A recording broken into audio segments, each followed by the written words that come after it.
আসসালামু আলাইকুম। আমি যেখানে আছি সেটা হলো লন্ডনে হোয়াইট চ্যাপেল।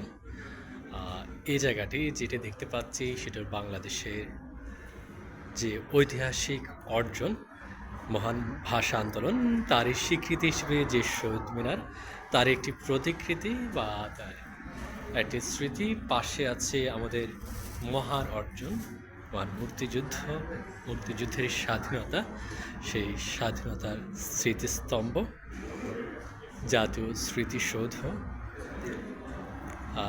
লন্ডন সিটিটা বাঙালির অনেক বেশি সংখ্যা আছে।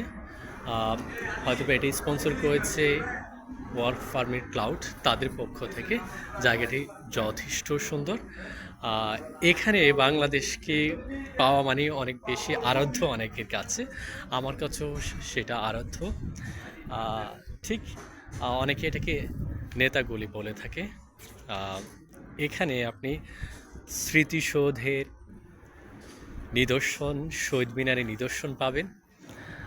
সেটি অনেক বেশি ভাগ্যের বিষয়, অনেক বেশি আনন্দের বিষয়। এটি হলো ইস্ট লন্ডনের হোয়াইট চ্যাপেলে। এই জায়গাটিতে প্রচুর বাঙালি আছে, এত বেশি বাঙালি যেটা আপনি ভাবতেও পারবেন না যে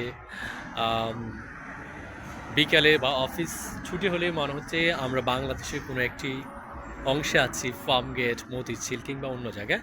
সো এই জায়গাটায় আপনি এই অসাধারণ বিষয়টি পাবেন, জাতীয় স্মৃতিসৌধ, মহান শহীদ মিনার।